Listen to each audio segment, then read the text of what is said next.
Scientists are warning this could be a bad year for Lyme disease and other tick-borne illnesses. Emergency room visits for tick bites are at their highest level since 2017, and Wisconsin is one area where tick activity is up, not just in the Northwoods, but across the state. Here to give us more information on Lyme disease and how we can prevent it is Dr. Ben Weston. He is the Milwaukee County Health Policy Advisor and an associate professor in the Department of Emergency Medicine at the Medical College of Wisconsin. Thanks so much for being with us. Always good to be with you. Thanks for having me. Of course. So for those who may not know, help us understand what Lyme disease is and the role that ticks in particular play in transmitting it. Absolutely. So Lyme's disease is a bacterial infection.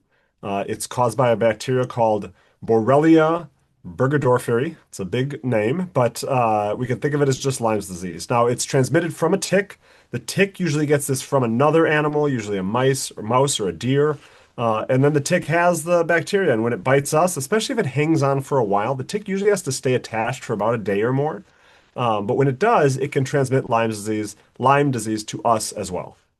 And one of the things about these ticks is that they are, by their nature, really small. So you might not even know that a tick has attached itself to you. That's exactly right. They're like about the size of the head of a pin sometimes. And so they can be quite small. That's why tick checks, especially this time of year, especially if you've been in the right environments, are so important. So it's small. You probably don't feel the bite. So you might not know you have a problem until you start to have symptoms. What are some of the traditional symptoms around Lyme disease? Yeah, so it starts off similar to a lot of illnesses. You might have fevers or chills, headaches. You usually feel really fatigued. You might get achy, like with a lot of other things, and swollen lymph nodes. But what's unusual and specific to Lyme disease is the rash. So you get what's called a bullseye rash. It usually takes a few days, but it's like a target rash, a target lesion, it's often called. And that's exactly what it looks like. It usually is around the site of that tick bite, and it looks like these concentric red circles. It's very distinctive. It's hard to not see it for what it could be. That's right. It's a pretty obvious rash usually. Now, sometimes it's on your back or on the back of your legs, so you don't notice it as well. But it really becomes problematic if you don't treat it at that point, because after several weeks, it can become more severe. Certainly more rashes, more severe joint pain and swelling, neck pain, but also neurologic symptoms, numbness and tingling in your hands and feet. Even facial drooping with weakness of the facial muscles. And you can get joint problems. You can get heart problems, eye problems, memory issues as well, if it continues to fester beyond that initial phase. So what are some of the ways in which people can treat Lyme disease? Obviously, if you've got a problem and you notice those symptoms, you notice the rash, you need to see a physician right away. And then how is that treated? Yeah, that's exactly right. And when it's treated early, the earlier is the better, but antibiotics are quite effective and usually treat Lyme disease successfully, and then you don't have any other symptoms. But getting it treated early, as soon as you notice that rash or you notice you have a tick and now you have the symptoms, that's the time to get treatment right away so that you can have that effective treatment before it starts getting worse. And if you don't get the treatment then, either because you don't notice it or you're thinking, it's no big deal, it can become a really big deal that can have significant and long-lasting consequences. That's right. You absolutely don't want to get into the phase where you're having these joint issues, neurologic issues, cardiac issues. It can become quite severe. Wow. So it's, again, not just that achiness. This can really wreak havoc with your health and with your life. That's right. That's right. Yeah, it can cause irregular heartbeats, concentration issues, and then terrible joint issues as well.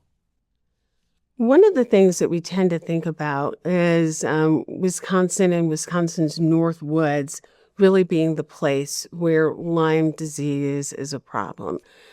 But now, for a variety of reasons, it's everywhere in the state. Do people need to be careful in their own backyards? It is everywhere in the state. Now, certainly if you are in an area where it's wooded, where there's tall grass, you're much more likely to get it just because that's where the ticks are hanging out. But that can be in the deep woods, certainly, but it can also be, as you say, in your backyard. And so you want to be careful. You want to check your dogs, check your kids, check yourself for ticks because prevention is really what is key. Finding that tick, removing that tick before it becomes an issue. There's other preventive things you can do as well. You can use tick repellent, especially if you know you're going to be in the deep woods or you work maybe in a wooded environment. Permethrin, DEET, these are effective ways to treat your clothes, treat your skin, to prevent ticks from getting to you. Also, dressing for protection. Wearing light colored clothing, that just makes it easier to see the ticks. Long sleeve, long pants, of course. Tucking your pants into your socks so they don't have a way to kind of get up toward your legs. Avoiding sandals. And then checking for ticks. Showering as soon as you come in from being outdoors, especially in a tick-infested sort of environment in the deep woods, things like that. Cleaning your clothes with high heat to kill the ticks. And then checking your gear, inspecting your pets, and of course, doing a careful body check using a mirror to see the hard to reach areas, especially hair and scalp, behind the knees, under the arms. These tend to be the places where people often miss ticks. It's interesting when you said check your gear. So you've got your backpack, you put your backpack down. You don't even think about it when you may be bringing it into the house that you could be bringing a tick in with you. That's exactly right. Yeah, you might bring it on your skin or in your gear or your clothes or your pets. And so you certainly want to inspect all of that and make sure you're not bringing ticks along with you. So the next time you put those clothes on the next day to go back outside, that tick can then get on you and potentially bite you. And is it one of the things I remember hearing about the ticks is they tend to travel up. So you don't want to miss the upper part of your body when you're doing that check because the tick could have already moved on from a place where you can see it and it's now making its way up to, let's say, your hairline. Yeah, that's right. Even if say you were in waist high sort of grass or woods, certainly you need to check your entire body every single time because it might be down at your ankles or it might have made its way up, yeah, to your hairline or something like that. And so those hard to reach places, the ones that are hard to reach or hard to see under your hair, right along your hair, under your arms, on your back, those are all the areas where it's just classic to miss a tick and have it bite and have it kind of stay there. In Wisconsin, the number of cases of Lyme disease have quadrupled over the past 2 decades. Why are we seeing this increase in the number of cases? Do we just know more about it? Are there other reasons why we can be seeing this increase?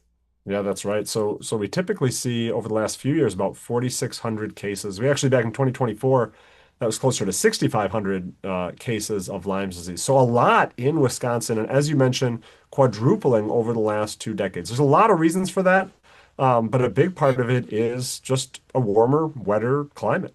We've had more precipitation due to warmer weather over the last few decades, and that leads to more growth, more opportunities for ticks to be in the environment and get us as we're outside. Now, also we see warmth year round. We saw it this year. We had times in January and February when it was warm weather, and that means that no month is completely tick free. That goes especially for people who are thinking about pets and the kind of tick and flea protection you do for pets. It's no longer enough to do that just in the spring, summer, and fall months. It really needs to be a year-round thing because ticks are now available year-round in the environment. So I see, and this when I'm doing my check, I see that I have a tick. The tick isn't crawling, it's attached to me. How do I safely get the tick off? Yeah, so there's a few different methods. You'll see a whole lot when you look out there. Really, the simplest way tends to be using just a fine-tipped tweezers. Most of us have that somewhere in the house. Grab the tick as close to the skin surface as you can, and then just pulling upward. Steady, even pressure. You don't want to twist, you don't want to jerk because you can kind of pull parts off. And then after you remove it, just clean it with soap and water or alcohol. Wash your hands. You'll hear a lot of other things about heat and oils and all these kind of things, squeezing, popping. You don't need to do all that. Just grab the tick with the tweezers right at the base, steady upward pulling, even pressure, and usually they come right out. Good advice, as always. Thank you, Dr. Weston, for giving us some ways in which we can hopefully protect ourselves and enjoy this far too short summer season that we have in Wisconsin. Thanks for being with us. Absolutely. We're right back.